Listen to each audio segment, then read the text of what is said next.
Eu tenho. Muito bom.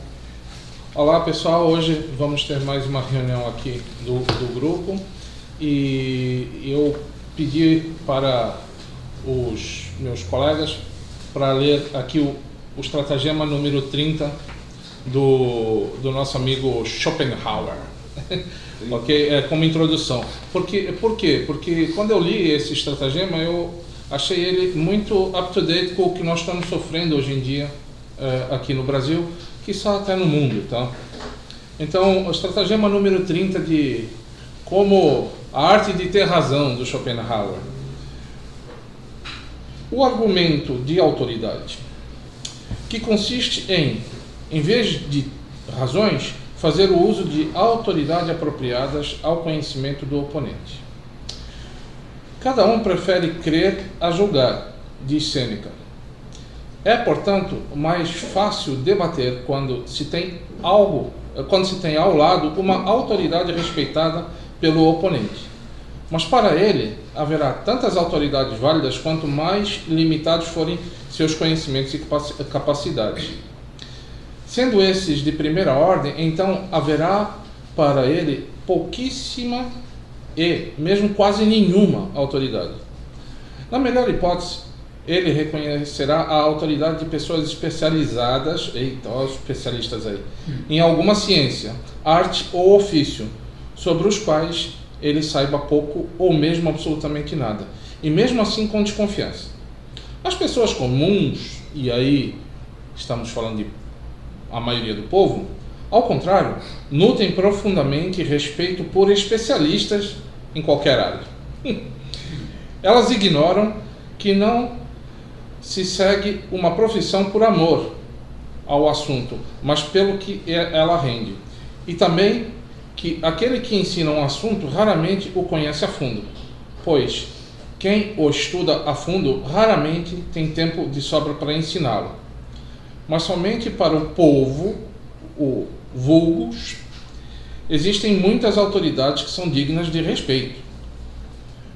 Se não temos nenhuma que seja adequada, daremos então atenção a alguma que seja apenas aparentemente adequada e apresentar o que alguém disse em outro sentido ou em outras circunstâncias. Autoridades que o oponente não compreende são, na maioria das vezes, as que causam mais impacto. Os iletrados nutrem algum respeito por frases de retórica gregas e latinas. Se necessário, pode-se também não apenas deturpar as autoridades, como também falsificá-las, ou dizer apenas que algumas tinham sido inventadas por elas próprias. Em geral, o oponente não tem o livro em mãos ou tampouco sabe manuseá-lo. O mais belo exemplo a esse respeito é dado pelo padre francês que, para não ter que, como os demais cidadãos, parvamente, pavimentar a rua diante de sua casa, lançou mão de uma citação bíblica,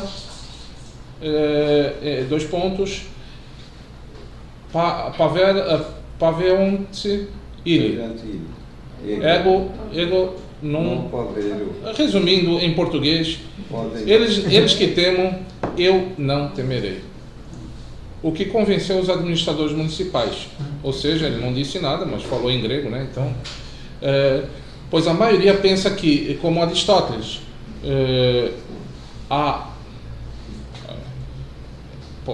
grego já é complicado, hein? Mas tudo bem, vamos para o português aqui. O que parece justo a muitos, dizem que o é. Sim, não há opinião, por mais absurda que seja, do qual os homens não estejam dispostos a se apropriarem, assim que tenham se convencido de que são universalmente aceitas. O exemplo afeta seu pensamento e suas ações. Eu estou meio devagar porque aqui está muito escuro, eu não estou conseguindo ler direito. São como ovelhas seguindo o carneiro guia. Ovelhas, como é que é?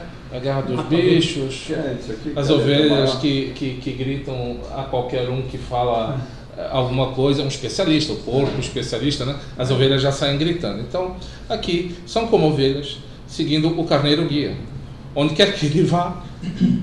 E mais, é mais fácil morrer do que pensar. E muito estranho que a universalidade de uma opinião tenha tanto peso para eles, uma vez que podem ver em si mesmas até que ponto opiniões são aceitas sem qualquer julgamento e apenas por força de exemplo. Esta parte aqui, na realidade eu li tudo isso porque eu agora cheguei na parte que eu mais queria, que é justamente justificar tudo isso que a gente passou nos últimos 2 anos e ver quão absurdo às vezes as pessoas tiram da cabeça situações, enfim. Mas isso eles não veem, porque lhes falta autoconhecimento. Apenas os eleitos dizem, como Platão, a maioria tem muitas opiniões. Ou seja, o vulgo, ou a pessoa vulgar, comum, só pensa em se divertir. E se quiséssemos nos preocupar com isso, teríamos muito a fazer. Enfim, vou resumir o resto para não gastar muito mais tempo da nossa reunião. É assim, as pessoas tendem a acreditar em uma pessoa que se diz especialista. E depois, mais para frente nessa estratégia, ele diz, muitas vezes, o assunto nem sequer é debatido. Uma pessoa criou, outros repetiram, e isso acabou dando toda a certeza que qualquer pessoa que duvidasse do especialista tem. Porque muitas pessoas falam do mesmo assunto. Mas, na realidade, quando você vai atrás, nasceu de uma só pessoa. Bem-vindo ao mundo da OMS. A partir de agora, então, vamos passar... E a mídia tem essa ferramenta como só... A mídia é repetidora. Não, ela é impositora, ela cita até às vezes especialista que não existe, para impor uma verdade que não existe também. Exato. Vai fazer o quê? Pronto, então... Só uma coisa. Pera aí. Depois... Olá, tudo bem? Bom dia a todos. Mais um encontro aqui do Grupo de Estudos de Santos. É muito bom estar com meus amigos aqui, eu sempre falo isso, que uma das melhores coisas é o café, é a gente estar junto, estar numa mesa, assim, batendo papo. O restante é o que a gente compartilha, é o que a gente tem aprendido. Né? Eu gosto muito do livro do Sertilandi, ele vai falar que os padres, quando eles iam se formar e tal, nos mosteiros, a gente imagina que o mosteiro é aquela coisa contemplativa, que eles não pensam nas coisas, mas é totalmente o contrário. O que eles faziam? Né? À noite, havia uma figura de um lampião aceso em cada quartinho. E aí diz que o reitor, que estava por lá, passava nos quartinhos e via que todos estavam acesos. E ele ficava muito feliz com aquilo, porque ele sabia que no café haveria muitos compartilhamentos de coisas, de sabedoria e aprendizado. Então eles ficavam no livros e depois eles compartilhavam e misturavam isso com a vida, e aos poucos, os mais experientes, né, que a sabedoria é a experiência, aos poucos aquilo ia sendo aprendido até com os mais velhos, até o próprio sentar à mesa, né, com as regras de etiqueta, o se portar, o se vestir, a forma de falar. Então é muito legal a gente estar aqui, né, estar à mesa, compartilhando coisas. O Rui iniciou uma leitura muito boa e até faz um link, né, com uma coisa que eu coloquei no grupo agora aí. Vocês podem abrir aí, no nosso grupo aí tem uma imagem aí de uma foto, uma imagenzinha que eu fiz no Instagram, quem puder ver, por gentileza, quem já tiver aberto. Tem a ver com... Existem 3 tipos de seres humanos: os vulgares, os políticos e os contemplativos. Ética a Nicômanos, Aristóteles. Então esse livro, né, que se dedicava muito livros a pessoas, né? Aristóteles dedicou esse livro a Nicômaco e ele fala aí os tipos de seres humanos que tem. E o Rui falou, né, que hoje nós temos aqui no Brasil e no mundo inteiro. O Brasil é só um reflexo do mundo, infelizmente. O mundo hoje está... A gente dava exemplo, né? Tu vem aqui, tu vem em outro lugar. A gente dava exemplo, na época, João Camilo, né, Gustavo Corsão. Hoje, infelizmente, nós temos Como a gente uma deu reflexo. também exemplo de organização política e social e jogaram fora para entrar com um bando de militares que criaram esse golpe que estragou tudo. Exatamente. Então a gente teve esse período de transição aí, mas nós continuamos com homens, infelizmente, né? Hoje nós temos aí, durante o período que a gente falou, pós-militar aí, que impediram os conservadores de realmente assumir a educação, né? Isso está colocando muito bem colocado. Nós temos homens, seres humanos no Brasil hoje, que não são mais contemplativos. São seres humanos entretidos. O entretenimento é somente prender você para que você não se desenvolva. Então, o entretenimento ele te mantém no lugar que você está. E a gente sabe que quem anda de bicicleta é um grande exemplo. Nossa, mesmo. Ah, tá certo. Quem anda de bicicleta, a pessoa não pode parar de pedalar, senão ela cai. Então, o ser humano, o brasileiro, a gente tem visto esse processo de queda do brasileiro, que são porque nós extinguimos homens contemplativos. E nós temos homens aí, qual é o nome aí que a gente viu aí? Os 3 tipos de seres humanos, Laura? Novamente, o quem está vulgares, os políticos. Como? Vulgares. Os políticos, contemplativo. Vulgar é o que dá a opinião que ele acha que é verdadeira, que o Rui falou. Ele acha que aquela opinião representa a opinião universal, que vai atender a todos e tal. Né? Os vulgares, os políticos. Políticos, vocês sabem que política tem a definição de buscar a felicidade. Então, né, é um tipo de ser humano que, se for estudado, se ele estudar, né, se ele desenvolver, ele pode trazer o bem às pessoas, desde que ele entenda o que é felicidade e não usar ideologias, porque eles entendem que a ideologia é felicidade. E nós temos o contemplativo, que é o homem deslumbrado, é o homem que ele está sempre olhando para frente com esperança. A gente estudou aqui o livro do Tolkien, que é Árvore e Folha, que ele vai explicar o processo de composição dele, de toda a obra dele. Então, quem lê Senhor dos Anéis tem que ler esse livro para entender como que o Tolkien faz isso. São exemplos, a gente leu aqui, né? Tudo é grandioso. E ele mesmo desenhava o Tolkien. A gente teve a palestra lá no Clube Epimoni, no Clube de Leitura, com o Samuel, né? Magistral palestra do Samuel. Que o Samuel, para quem não conhece, ele entende bastante de estética, ele estuda bastante cinema, estética, então ele mostrou ali nas imagens. E o Tolkien desenhava tudo maravilhosamente, com técnicas de estilogravuras. E isso era mesmo para maravilhar as pessoas. Por quê? E aí, fazendo o link aqui, já vamos começar a nossa aula. O maravilhamento é a última fase ali do que nós temos do Trivium, que é a fase da sabedoria, que já é a aplicação. Então, o Tolkien, como grande escritor que é, grande estético que ele era, ele sabia o que ele estava fazendo. Ele vinha com um embelezamento total, uma ordem, uma harmonia. E ele apresentava aquilo já pensado. Muita gente falava que o Tolkien escrevia e saía publicando, não, tanto que o próprio Silmarillion, que é o primeiro livro dele, ele não quis publicar por causa disso, que ele não conseguiu revisar muitas coisas. E aí o filho dele, o Christopher, ele publicou, não, mas deixa que eu faça a revisão. Ele fez a revisão, ele mesmo, e aí sim ele publicou, ele teve cuidado. Ele tinha umas contrariedades com a relação, o pai que era extensivo demais. Sim, ele procurou também fazer síntese. Então é isso, gente. Então é a gente procurar, com esse despertamento que está na fase retórica do Trivium, que é a fase de onde a gente organiza as ideias e a gente vai passar belamente para as pessoas com harmonia e provocar paz no espírito da pessoa. Tá? Guardem essas palavras que nós estamos conversando aqui, paz no espírito. Eu já falei um pouco aqui de apresentar, isso tem a ver com matéria, é algo palpável, ainda que seja discurso, é algo palpável. Então a gente vai entrar aqui, tá? Depois a gente vai falar nessa parte aqui, nós vamos conversar em uns 10, 15 minutos, o Rui sempre fala que eu passo, né?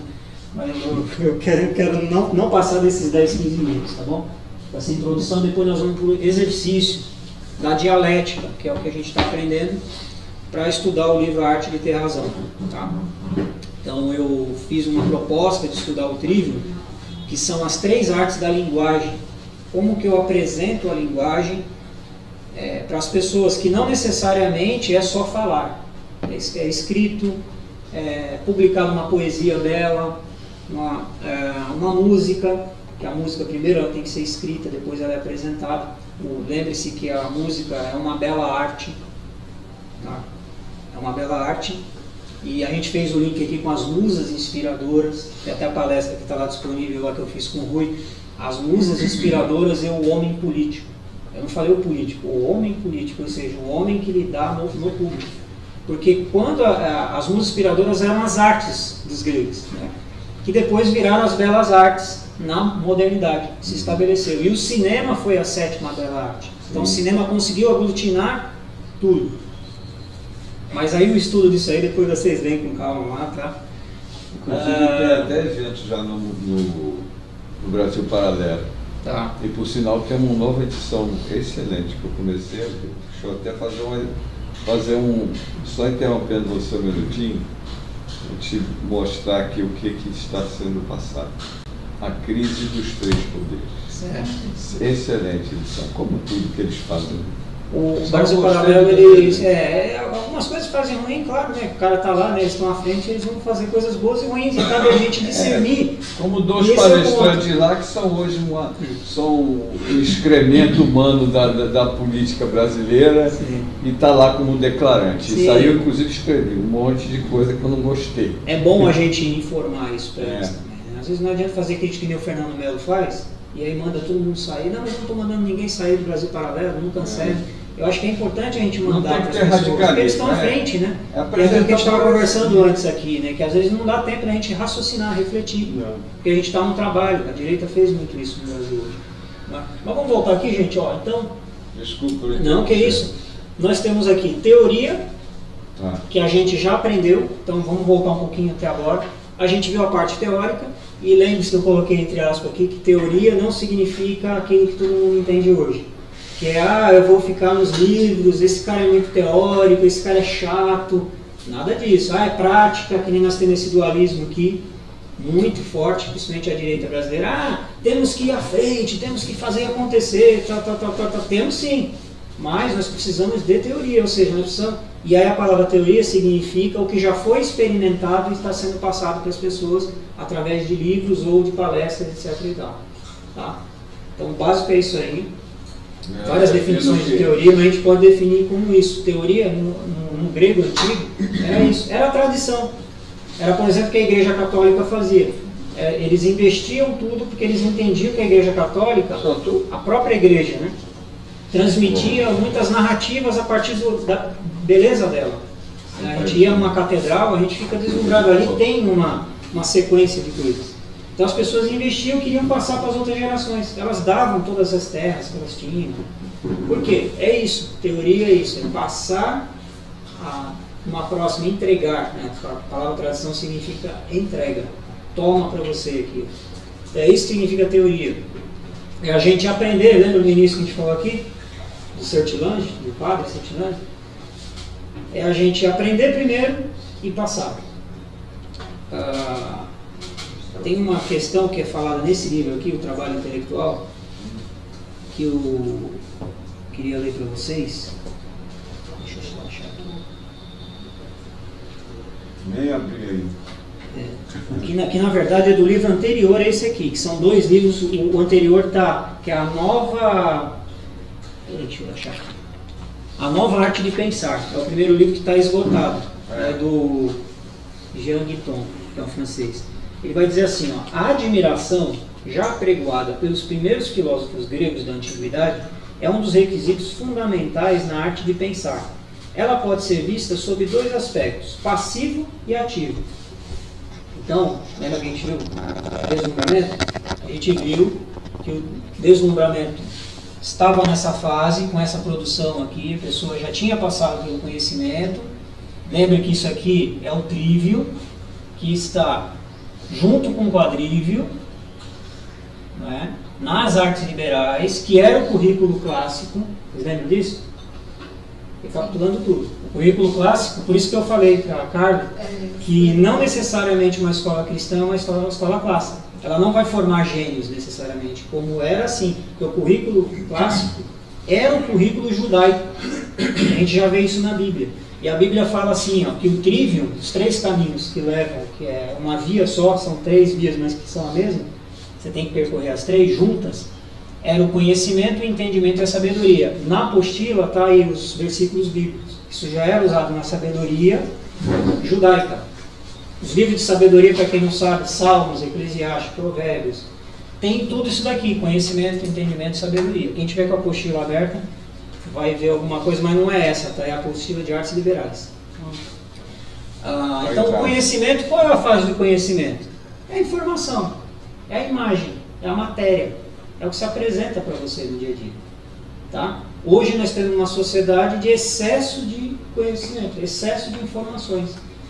No computador, para quem o Rui que mexe com computador, são os dados, a inserção de dados. Você insere os dados através do teclado e joga lá. Com a democratização da informação, hoje qualquer um bota qualquer coisa. Qualquer coisa que tem a aí ver com o que ele fica falou. você vendo um monte de porcaria para poder selecionar alguma coisa. E aí nós precisamos do entendimento. Entendimento. O que é o entendimento? Entendimento, toda a sabedoria judaica, repito, era o julgamento. Então, conhecimento é informação, entendimento é o julgamento, e a sabedoria é a aplicação. O que adianta também eu ter só esse julgamento, que é a sociedade de hoje, que é a teoria crítica de Frankfurt? Todo mundo julga, a teoria crítica para isso, para aquilo, o negócio é sempre contestar, sempre o inverso, a tese, antítese, síntese, aquela confusão, e você conversa com a pessoa está sempre te questionando, aquele benefício da dúvida. Não é benefício da dúvida não, eu tenho que já duvidar, o conhecimento parte pela dúvida. Então nós temos isso. Não basta nem só o conhecimento verdadeiro, nem só o entendimento verdadeiro. Aliás, desculpa, o entendimento precisa ser verdadeiro. Você tem que julgar, você tem que comparar, avaliar. Exatamente, nós temos que conhecer o currículo clássico. Tá? Eu já vou voltar aqui. E nós temos que ter a sabedoria. O que é a sabedoria? A aplicação.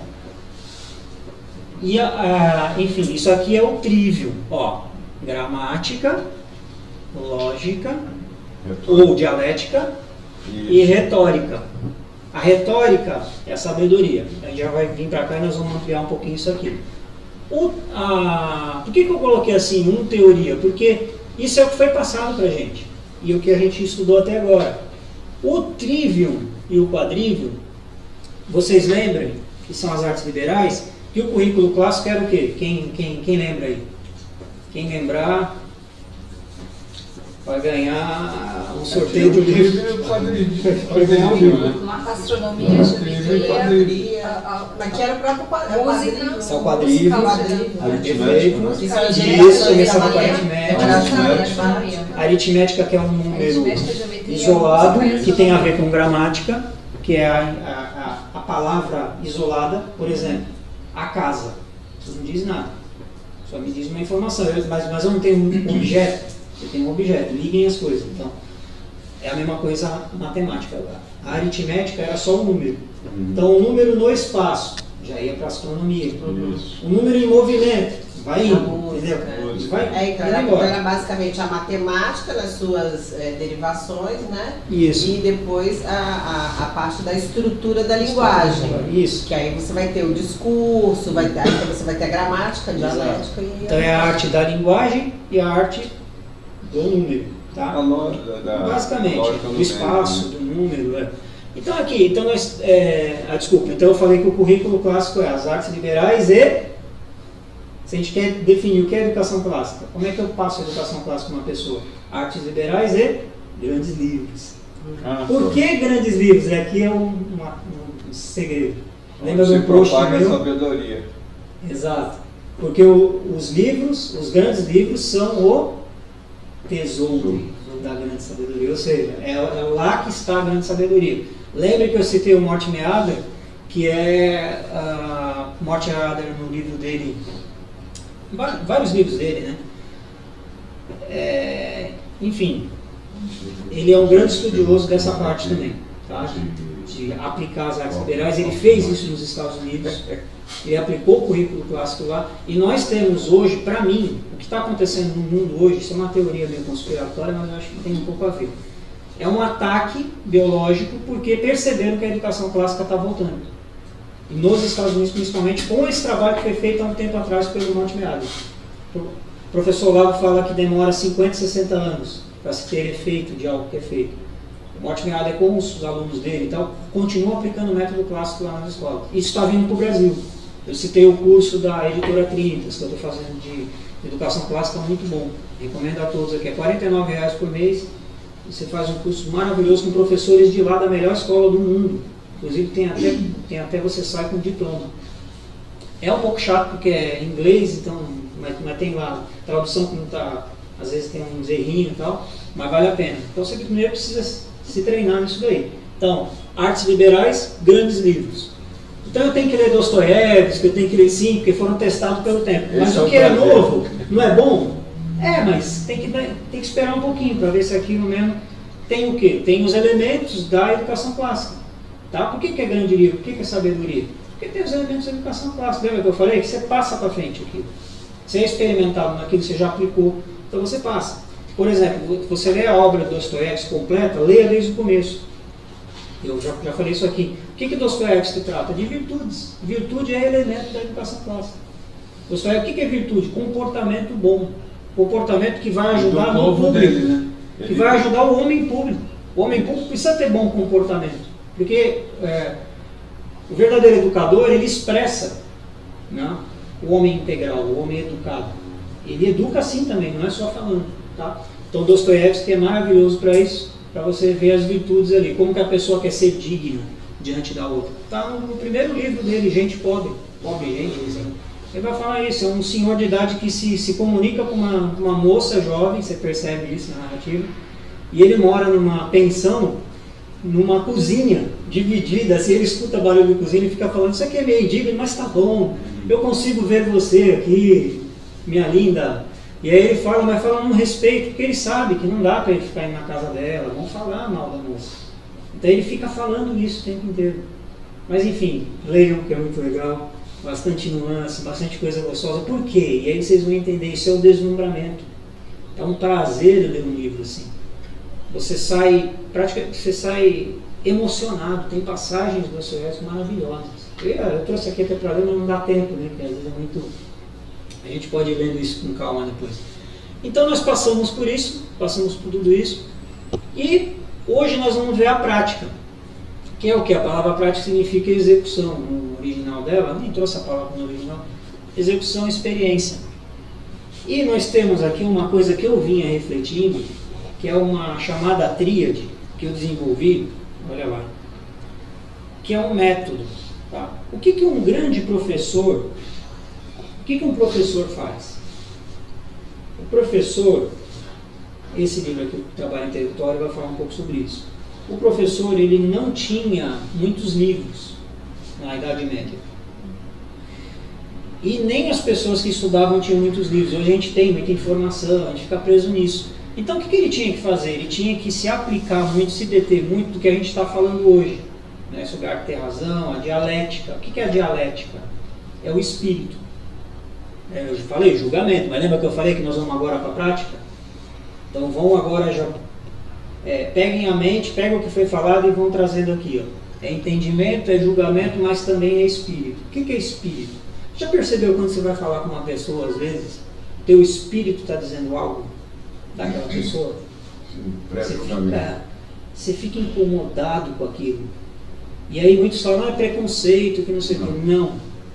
Aristóteles dizia que o conhecimento começava pelo deslumbramento, mas ele falava outra coisa também. Ele vai desenvolvendo as teorias de Aristóteles. Ele Aristóteles tomava um pouco cuidado para não tirar conclusões muito precipitadas. Você tem que ler ele inteiro. Difícil. Ele falava que o conhecimento, que a dialética, a gente tem que captar algo que vem espiritual mesmo. Ele falava de outra linguagem, tem vários termos que ele usa, mas a gente pode dizer que é algo espiritual mesmo, é algo que você não está entendendo. A palavra é no grego ali, nos traduz de uma forma, mas é algo espiritual. Você fala com a pessoa, tem alguma coisa estranha. O que é isso? Falta de harmonia. Isso tem a ver, muitos vão exagerar, vão falar que é energia, não sei o quê. Tá, cada um acredita numa coisa, mas assim, o que a gente vê, o que foi ensinado pela tradição é o espírito. Né? A tradição que é clássica, que é cristã, que é judaica, que depois os gregos pegaram. Né? Muitos falam, os gregos tiveram contato com os egípcios. Não é bem por aí não. É bem por aí, não. Eles tiveram contato com os livros dos judeus, da sabedoria judaica. É siríaca, tem um monte de coisa. E aí você tem esse entendimento, que é o espírito. Então você percebe isso de cara, e aí não tem muita clareza. Às vezes a pessoa está falando, então não tem muita clareza. O que é isso? É que o professor, ele não tinha aptidão ainda para falar. A pessoa que está falando com você ainda não tem aptidão. Então o que ela faz? Ela vai tergiversar, não é isso? Tergiversar. Ou seja, ela começa a usar falácia, ou ela vai usar querer ter razão, que é os estratagemas, cria armadilhas muitas vezes para defender a opinião dela. E aí o Schopenhauer já falou, a gente já viu isso aqui, que a pessoa, que é por causa do orgulho dela, ela não quer defender que ela está errada, ela vai embora. E aí não se tem debate, não se tem nada, a gente já falou aqui também, que é o que nós temos hoje na sociedade. Não se debate mais corretamente. Não se tem pessoas mais que têm o espírito pronto. Lá em Tiago fala que a gente tem que estar pronto para ouvir, tardio para se irar, pronto para ouvir. Então a gente tem que estar pronto para ouvir a pessoa. Tardio para se irar e tardio para falar. Então por quê? Porque usar seus elementos de ouvir, que você tem 2 lugares para ouvir, então você tem que ouvir mais e falar que só tem um. O próprio corpo já fala isso, né? Biologicamente já te identificou o que você tem que fazer. A matéria que se apresenta para a gente, ela já mostra o que a gente tem que fazer, que isso demora um pouco. A gente tem que experimentar, a gente tem que sofrer para ser sábio, né? Que o sábio é aquele que sofre depois de um tempo, né? Isso é falado também pelo... Inclusive até cerebralmente você tem o seu cérebro muito mais apto a ouvir, a receber, do que enviar. Porque ele tem que fazer uma série de relações para poder gerar uma retórica, vamos dizer assim. Sim. E aí é se expressar com beleza, né? Que é a sabedoria, você expressar muitas vezes poeticamente. O professor Olavo escrevendo, ele escreve poeticamente. O Dostoiévski, ele tem elementos de poética ali, ou seja, tem um lirismo, né? Tem uma coisa bonita que emociona. Ele sabe usar a palavra, ele já refletiu sobre aquilo, ele mexe com a gente. Ele transforma a emoção do público que ele está no tema do livro, ele coloca ele para você. Tanto é que é o autor, pelo menos eu considero, que mais retrata o povo russo. Sim. Ele dá autenticidade ao que ele está relatando. Ele evita descrições e ele mostra a alma do povo russo. Ele vai mostrando, ele não vai te descrever, e no final você monta a imagem. Sim. Então a gente tem uma tríade que eu falei para vocês, tá? Para a gente fechar isso aqui, que é a prática. Como é que eu vou fazer isso na prática, Alexandre? Pelo amor de Deus, você está falando de coisa.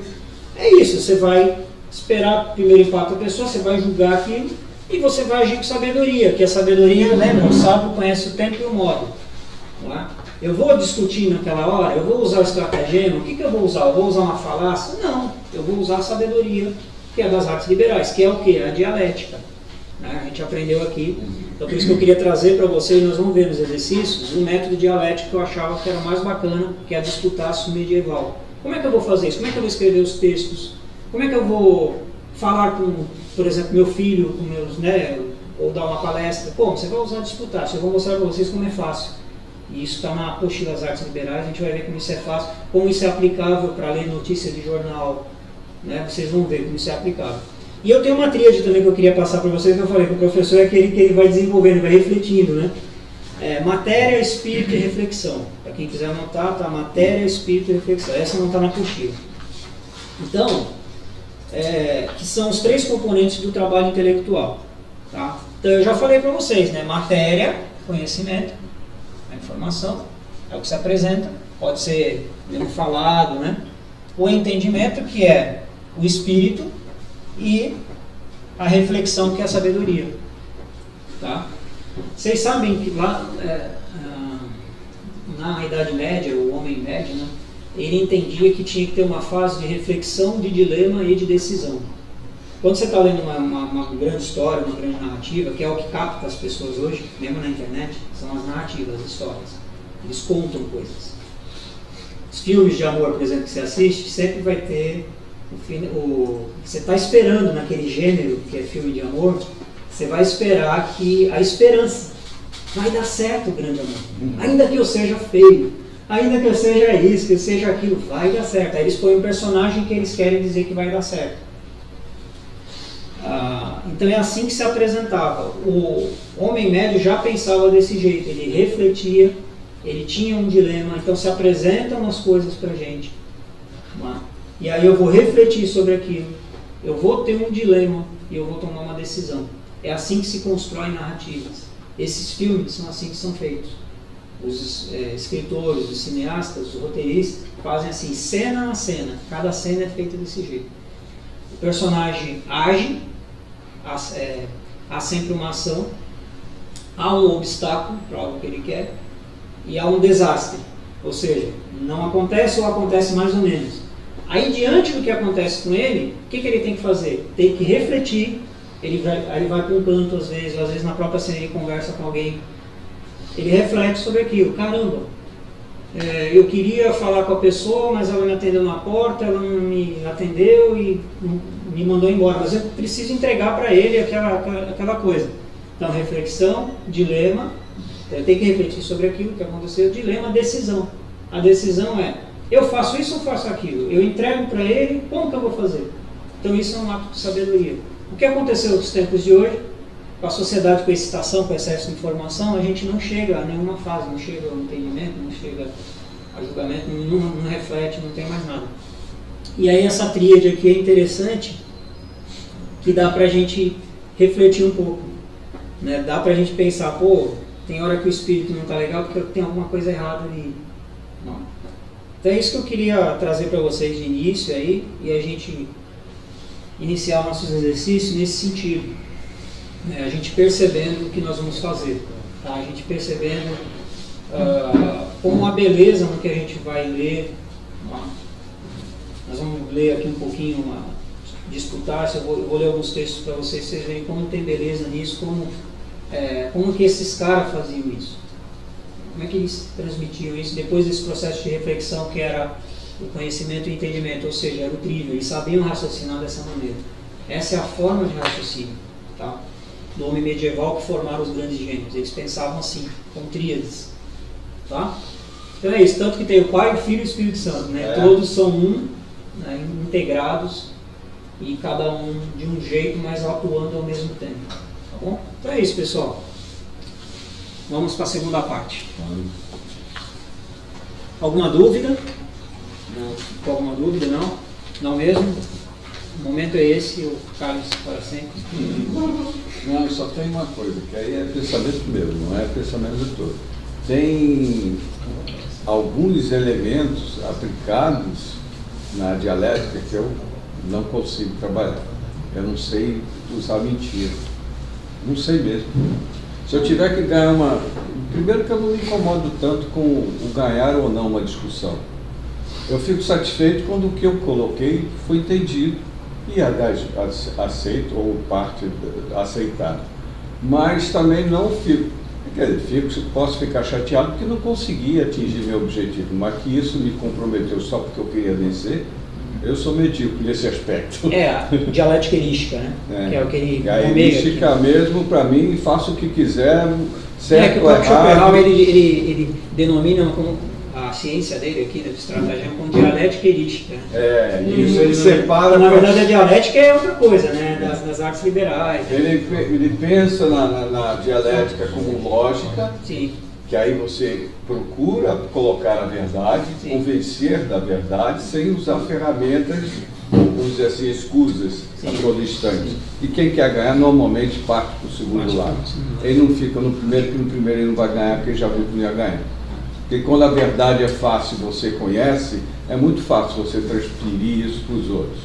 Você vai ter que ter a forma de você falar para aquele outro. E nem todos têm a mesma forma de entender. Então você tem que ter sensibilidade para aplicar isso às pessoas.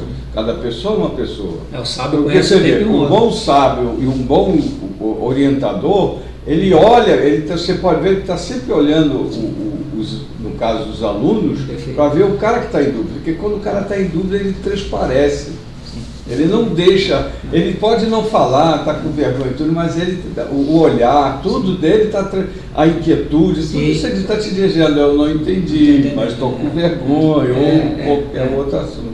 Há momentos de parada, né? É. O próprio lá em Eclesiastes, há um momento de afastar, de avançar. Eu né? tive Tem que professor que saber isso. ele te chamava, e aí, o que você entendeu Sim. aí? O que você está com dúvida? Porque ele percebia. Nós temos Aí que ser você- formados aqui, né? Que é um núcleo de formação. É É. isso mesmo, é a gente ser professores. Mas a Tem gente hora que já vocês vão vir aqui na frente, quem quiser, né? Que fiquem livres, né? Lógico. Tá bom? É isso aí, gente. Tá bom? Valeu. Vamos para a segunda parte. Pronto, agora eu acho que a gente vai começar com a parte de debate, né? Para essa parte de debate nós vamos ter 20 minutos Ah, é? e depois 5 minutos para encerrar a nossa apresentação de hoje. Réplica, 1 minuto. Sempre réplica, nada. sem réplica e sem direito sequer a contestar. Ô, Rui, Ditado. só uma coisa. Pausa. É só um. Só um Oi. minuto, aqui eu acho melhor ela desinibir, que aqui não tem todo mundo sem vergonha. Então, por favor, quer dizer, sem vergonha, essa hora, essa fala por hora. conta própria, tá? Ela vai falar em cima do que eu falei, então vai lá. Essa fala. hora, é. Não, eu já falei pra você. Já. Não, pra mim não, se eu Já só tá por favor. Por favor, vira a nossa nova Globete. Não, Globete é eu- sacanagem. Não, eu ia brincar com ele porque ele falou que ele não está disposto a ir pro conflito, né? Isso. Porque ele prefere a paz, eu acho. E o que ele falou sobre dialética erística, toda vez que eu ouço dialética de Schopenhauer, dialética erística, eu lembro lá, já, Conflito. minha cabeça Só. já, conflito. Porque a erística vem de Eris, da deusa grega Eris. E a deusa grega Eris, ela que plantou aquele conflito imenso que tem na mitologia grega, que todo mundo foi convidado para um casamento, menos ela. E aí, como ela não foi convidada para um casamento, ela pegou e entregou pão de ouro. uma maçã de ouro para falar quem era a mais bela. E aí deram para todas Um as rolo. deusas, deu aquela confusão, aquele conflito todo. Que culminou depois com uma Que guerra culminou também. com a Guerra de Troia, Troia. porque Perfeito. como a maçã de ouro seria para a mulher mais bela do casamento. E aí todo mundo, Afrodite eu quero, Atenas, não, eu que sou a mais bonita. Aí eu falei assim, não, peraí. Falou, vamos, quem vai decidir isso vai ser Paris. E Paris decidiu que ia ser Afrodite, e Afrodite, como ficou super contente por ele ter decidido que ela era a mulher mais bela, pegou e deu para ele a Helena, que gerou a Guerra de Troia. Mas aí eu lembrei que erística, sobre o que você falou, né? Porque erística eu não quero ter paz, eu não quero confusão, eu não estou disposto a mentir para isso, eu aceito a paz. Eu não quero ganhar. Não quero Eu quero ganhar, eu estou ser disposto a ouvido. só A ideia é ter essa. paz, mas não Não tô conflito. com- Conservadores, Baixada Santista também é cultura grega. Vamos embora então. Já temos uma mitóloga. Uma Carla Mito, Eliade. mito. Carla Eliade, do Conheci, Vicente, então, canal eu Editor. conheci. Não é presidente, mas mitou. Vamos embora. Gente, então vamos partir para uma segunda parte nós, depois dessa apresentação, né, que a Carla fez muito legal. E vamos para uma segunda parte, que é a nossa parte de aplicação, que eu coloquei ali, né, execução, né. E aí, Alexandre, como é que eu faço com tudo isso que nós aprendemos aqui sobre a dialética, né? E aí, como? E é exatamente isso, gente. Tem uma frase do Nietzsche aqui no início do livro, do trabalho intelectual, que ele vai falar que o professor ele busca o método, ele busca um objetivo, e o objetivo é o método. Então, quando você acha um método, você passa para o aluno. E ele dá um exemplo aqui muito legal. As verdades mais preciosas são aquelas que se descobrem por último. Mas as verdades mais preciosas vêm a ser os métodos. Nietzsche. Ele cita Nietzsche aqui. Como assim? Está citando Nietzsche? Tem sabedoria, né, em tudo. A gente tem que verificar isso. O sábio conhece. Né? Ele busca isso. Então, em suma, o que ele está dizendo? E argumento, Ele se né? Ele vai apropria. buscar o que ratifica o argumento dele. Sim. Então, ele se apropria daquilo. Então, o que o professor faz? Ele busca um método correto e passa para o aluno. Ó, faz assim. E ele dá o exemplo aqui dele, que ele vê que os professores não fazem isso com as pessoas hoje, com o trabalho intelectual, que é o título do livro. Ele começou a ver um erro na educação que ele não via nas artes manuais. Né? Que é o que? De você fazer uma execução de um serviço, de um trabalho, você ensinar a pessoa a fazer, por exemplo, uma escultura. O professor ficava ali, ó, peraí, mas isso aqui não está legal. Aí ele já passava para o outro, você tem que arrumar isso. E aí ele percebeu que na educação não se tinha isso. O professor largava o conhecimento e deixava. E ao mesmo tempo ele fala que isso é bom porque você aplica a dialética. O que é a dialética? Aqui já estamos na prática. O que é a dialética? É o oposto. Então você tendo um exemplo ruim, que é o que a gente teve na nossa educação, a gente teve educação péssima, péssima. Mesmo que a pessoa tivesse a melhor escola aqui, a gente está mandando exemplos aqui, que eu não vou citar nome só para não comprometer, mas assim, eu conheço pessoas riquíssimas que estudaram em escola riquíssima que não conhecem 10% do que a gente conhece aqui. E a pessoa fica assim, admirada quando eu falo desses caras, as pessoas, sabe? Então, um dos colégios mais,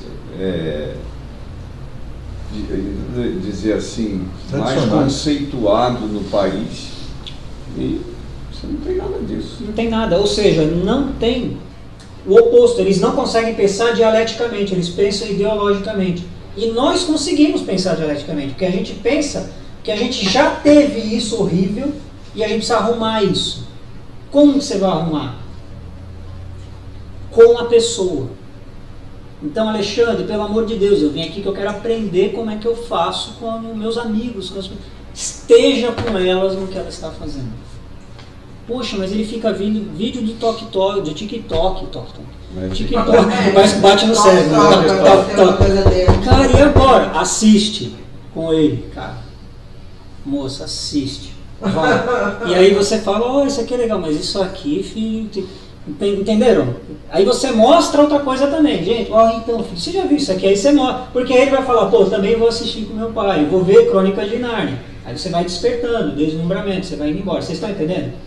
Mostra a dialética para a pessoa. Eu usei essa técnica. Mostra o contrário. Eu usei sem saber nomear, eu usei essa técnica com meu filho, porque ele gostava muito de assistir desenhos japoneses, né?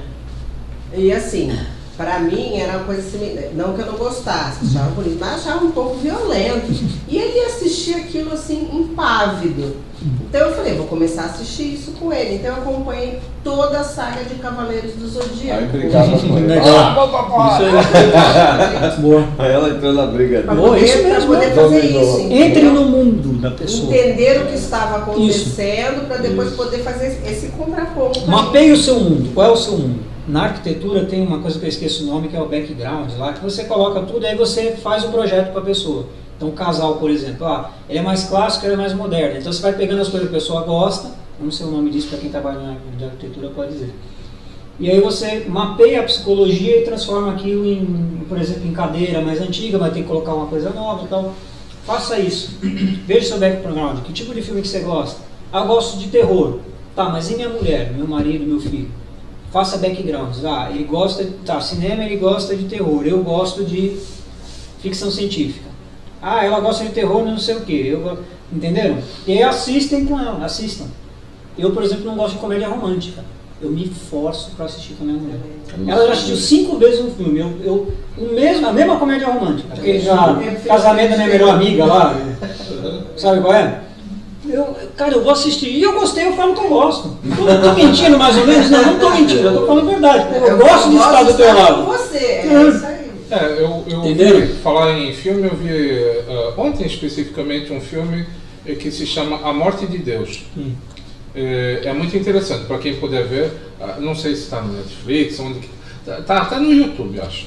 A Morte de Deus, é um filme até atual, em que um professor totalmente 100% ateu, inclusive obriga, logo na primeira aula, todo mundo a escrever Deus está morto.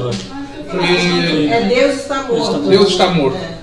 Então esse filme é muito interessante, para quem estiver assistindo, aconselho a ver, independente se é ateu ou religioso, até porque ele junta cristãos, muçulmanos e evangélicos e ateus, entendeu? Ateus, inclusive, que discordam do posicionamento do professor. Então, desculpa a interrupção. Não, e assim, só para terminar a primeira parte, para partir para o exercício em si, que eu queria fazer com vocês, tem um livro chamado Fragmentados, que é do N.T. Wright. É um grande teólogo cristão que ele dialoga com a cultura e ele está trazendo muita coisa interessante. Tá na Amazon, está R$16, está em oferta, estava 20 e pouco, até conversei comigo. E ele vai falar o seguinte, que existem virtudes, por exemplo, amor, prudência, etc., que estão fragmentadas na sociedade e estão em tudo na cultura. Então, tudo que você vê, cultura, por exemplo, um filme, uma música ruim, vai ter esses elementos. Que a cultura de massa, que faz sucesso, usa esses elementos propositadamente. Eles sabem o que estão fazendo. E aí o teu filho é capturado, o teu marido é capturado, tua esposa é capturada, e é assim que você faz, você vai nisso daí, tá? Você vê esses elementos e trabalha nesses elementos. Então leia esse livro que vocês pegaram, isso está no Evangelho de João, é um estudo no Evangelho de João que ele faz. Ele capta isso e diz que o cristão faz isso, João fez isso, e a gente tem que aprender com João, que era um sábio, né? Andava aos pés de Jesus, tá? Andava junto com Jesus, era íntimo dele. Gente, vamos aí para a primeira página que vocês estão aí, que isso daqui também passem, que são as notícias.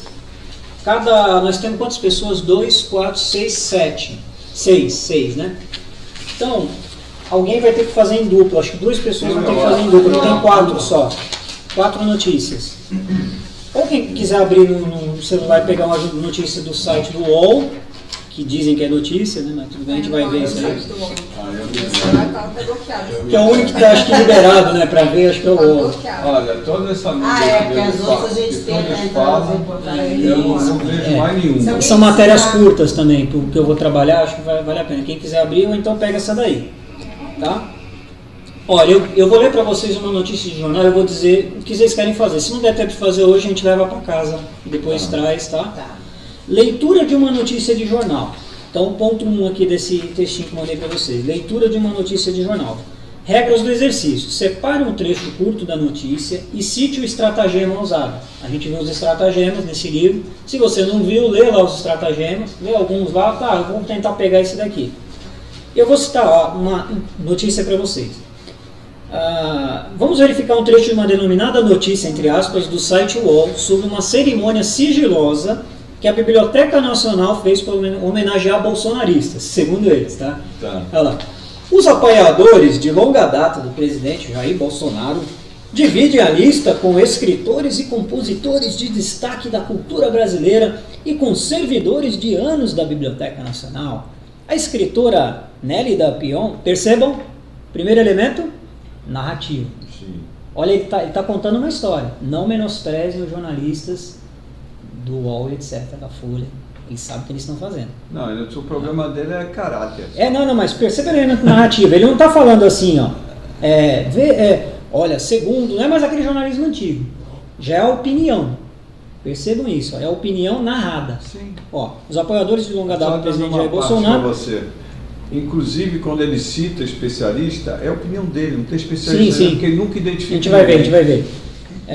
De longa data, apoiadores de longa data, adjetivos, de longa data do presidente Jair Bolsonaro, divide a lista com escritores e compositores de destaque da cultura brasileira e com servidores de anos da Biblioteca Nacional. A escritora Nélida Pion está entre os homenageados, assim como a atriz Cássia Kiss e a desembargadora Simone Scheirber. Além dos parlamentares já citados, constam na lista os deputados estaduais Márcio Gualberto e Samuel Malafaia, irmão do pastor Silas, olha, e o vereador do Rio, os religiosos, hein? E o vereador do Rio de Janeiro, Carlos Caiado. Fontes próximas à instituição, afirmaram ao UOL que o alinhamento do presidente da biblioteca ao bolsonarismo não é novidade. Autoridade? Aí é autoridade, gente. Não é especialista? É alguém lá dentro que é a fonte sigilosa. Ele nunca disse. Viu a palavra sigilo em cima? A fonte é sigilosa. Não é fonte. E ela é autoridade, não sou eu. Próxima. Fonte próxima. Olha a autoridade. Ele põe fonte, mas ele não diz que é fontes da, é fonte próxima. Ou seja, é qualquer um que tem acesso. Diante disso... Não, nem existe, é só para que ele dá... A ferramenta ele dá veracidade, nem existe. Vamos que a gente vai ver, aí depois vocês vão fazer também. Diante disso, uma avaliação interna é que toda a correria e a surpresa na lista dos homenageados se deva ao alinhamento. Há quem considere até uma cortina de fumaça. Rui! Providencial o texto que você leu, hein? Várias opiniões. Há quem considere até uma cortina de fumaça e um ato eleitoreiro. O que afirmam não combina com a biblioteca. Afirmam, olha, várias opiniões. Acabou. Lógico que eu fiz aqui um cortezinho, mas era mais ou menos isso. Notícia UOL é agora, hein? Tá notícia agora, fresquinha, gente. É contraditório, né? Então, essa. Que é um ato sigiloso. E eles têm todas essas informações, quem estava lá, qual era a homenagem. Sim, mas isso eles nem discutem. Eu não discuto porque eles já perderam, já É toda. uma narrativa. Perderam tudo, é a narrativa que importa. O que importa é a historinha sendo contada. E os julgamentos, sabe? E os especialistas. Mas vamos ver certinho.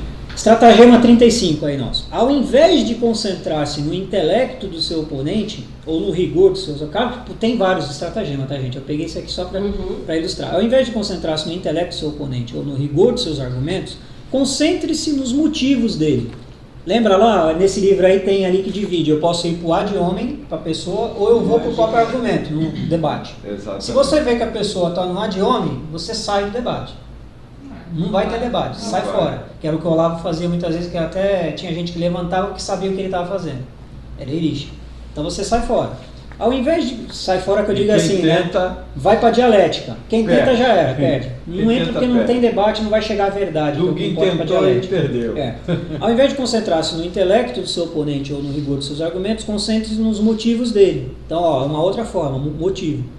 Se você conseguir fazer com que a opinião do seu oponente, caso se mostre verdadeira, pareça distintamente prejudicial, isso aqui é um monte de coisa, tá? Ao seu próprio interesse, ele a abandonará imediatamente. Exemplo, um clérigo está defendendo algum dogma. Tá, isso aqui esquece. Eu só queria que vocês pegassem o ponto. Concentre-se. Esse estratagema, às vezes, tem muita explicação, às vezes a tradução fica ruim. Estava discutindo com o Nilton sobre isso. Então, concentra no que importa aqui. Ó. Ao invés de concentrar-se no intelecto ou no rigor, concentre-se nos motivos. Então, motivo. Percebe os motivos aqui? Que ele trabalhou com motivos o tempo inteiro? Porque o motivo talvez seja esse. Talvez seja porque isso, ó. Além dos parlamentares, fontes próximas, o alinhamento do presidente da biblioteca não é novidade. Um alinhamento, ó, motivo. Alexandre, Tá? só uma observação sobre a notícia. Aqui não entrou a manchete da notícia. Não entrou, eu esqueci, Não, eu acho. Tá, gente, era isso que eu queria. Vocês pegassem um pouquinho, tem muita coisa aqui que eu anotei, depois vocês leiam com calma, não dá tempo, tá? Não, porque Não, na porque verdade... a tinta estava Não, fraquinha. o que eu digo é que nós, a grande maioria do brasileiro, eles são leitores de manchete, né? Sim. Nós somos leitores de manchete. Quando eu abro meu navegador, abri a página do MSN, né? Sim. E é o que você falou. Eu só clico na notícia se aquilo me atrai de uma certa forma. Porque eu sei que o MSN é totalmente Mas todo fixado. mundo, não é só brasileiro. É um gatilho emocional, é um gatilho mental. Que É, Então, um gatilho quando eu jogado clico na na notícia, eu quero saber um pouquinho mais sobre ela. Eu sei que o viés do portal é esquerdista, mas eu quero saber um pouquinho mais sobre ela, entendeu? Eu entendi, aí eu queria entender, essa manchete, esse trecho da reportagem me fez entender o seguinte: só agora existiu esse tipo de evento? Será que teve esse evento em outro momento? Exatamente, E aí eu não sei dizer qual que é a manchete da... a manchete era mais ou menos bolsonaristas, são... Homenageados. são homenageados na Biblioteca Nacional, era alguma coisa assim. Eu lembro que era Você nunca teve nenhum evento, né? Não, mas não saiu já? Não saiu Rafa? Então, em vez de se ater à notícia em si, Rafael ele dá a opinião dele e dá toda exatamente, mas é o perspectiva motivo, dele. você percebeu? Que É, tá? Vocês percebem que o estratagema, lembra, é uma armadilha. Ele é uma armadilha para Só pegar. percebe quem tem entendimento. Isso, quem estuda isso aqui, é que a gente está estudando, que a gente já sabe disso, tá, gente? É uma armadilha, não entre. Não entre nessa armadilha, não entre na notícia aqui, isso não importa, essa notícia não importa para nada. Isso aqui não tem nada, não tem informação. Não tem entendimento, porque não vai na dialética, vai na erística, e também não tem sabedoria, não serve para nada. O jornalismo de hoje não serve para nada. Nem para informar, nem para entender, que a gente viu aqui, não serve para nada, absolutamente nada. Pra nada. É só para fofoca. Esses tá? dois Não, eu acho que não. Eu acho que é só para validar, às vezes, uma mentira. Porque muitas vezes é a mesma notícia em vários lugares é iguais. Eles só reproduzem. É repetição. Não tem E isso não acontece só aqui, acontece com a mídia internacional. Isso aí já é um modelo importado. Não tem mais um mas compromisso. todos, de Tanto que eles têm como fonte mas no meu Reuters, entendimento. coisas assim. Então, um escreve e todos os outros simplesmente replicam. Que é diferente do jornalismo antigo, né? Que de inclusive se tiver salvação. erros de digitação, Sim, é igual. de gramática, Sim. você vai ver isso em todos. E isso acaba Foi sendo... quando eu comecei a perceber que tinha algum problema com a mídia, foi quando eu vi uma notícia que eu vi, a mesma notícia em vários lugares e todas com o mesmo erro de português. Quem denuncia muito isso é o Fiuza. O Fiuza ele denuncia que essas matérias são compradas. Não, e o próprio Paulo Figueiredo, ele fala, né? né? O jornalismo morreu, não Isso. tem mais jornalismo. Ele só serve para desinformar. O né? jornalismo ele não Consórcio busca da mais a vida. verdade, nem o fato. Não. Porque, né, você chegar no entendimento que era o jornalismo do Gustavo Corsão, por exemplo, lá na época, né, os católicos estavam envolvidos e os cristãos, você tinha ali até a dialética feita ali e chegava até o literário com sabedoria. Nós não temos mais nada, não temos mais nada. E isso é culpa, eu sempre falo, o professor é vítima, o cristão é vítima. Não é culpa dos cristãos, porque eles se afastaram da cultura pop, a popular, né? A gente se afastou aos poucos, entendeu? A gente deixou e a gente está voltando, né? Mas eu acho que Vamos também Vamos só para a segunda parte, só para a gente não vai conseguir, e é só porque eu quero passar mais ou menos o que a gente vai fazer. Eu quero mostrar que tem um modelo bom, que é a disputácio, tá? Então é isso aqui, você vai fazer o quê? Escolha o tema. Eu escolhi aqui a ideologia da Agenda 2030 na educação escolar atual. Para provar para vocês vão ler aí na apostila. Como que vocês vão fazer, tá? Escreva a matéria com a disputar. Você vê que eu coloquei em negrito, que é mais ou menos como vocês vão exercitar, tá na segunda página. Escreva a matéria com a disputácio, aí eu coloquei as etapas, ó, como que eu fiz, tá? Isso é um modelo que eu fiz, para ver como dá certo. Tá? Eu escrevi uma matéria para vocês verem como que a gente pode escrever uma matéria de jornal. Claro que foi rápido ali, mas tá? Sem revisão, né? Depois se tiver até aí, vocês mostrem para mim. E é assim que funciona, você cita autoridades, Max Weber, eu coloquei... Aí você tem que citar a autoridade, por exemplo, do oponente primeiro, tem a sequência aqui, tá bom? Vocês veem. Desmascarado. Isso. E eu coloquei também a sequência, que está tanto na apostila, Artes Liberais, como fazer disputácio, e aqui está os itens. 1, primeiro faça isso. 2, tá? E aqui já está a matéria feita, tá bom? É isso que eu queria passar para vocês. Se der tempo, a gente faz um exercício em prática aí. Vocês tragam, tá? Fica para uma próxima, vocês tragam o exercício ou mandem para mim e eu aponto para vocês, ó, façam assim e tal, que é o que eu falei, né? Tá, A gente tem que fazer na prática. Para não atrapalhar, então, a gente grava até a hora que der, se for o caso, a gente pode ficar mais um pouquinho, faz o exercício e libera o Rui.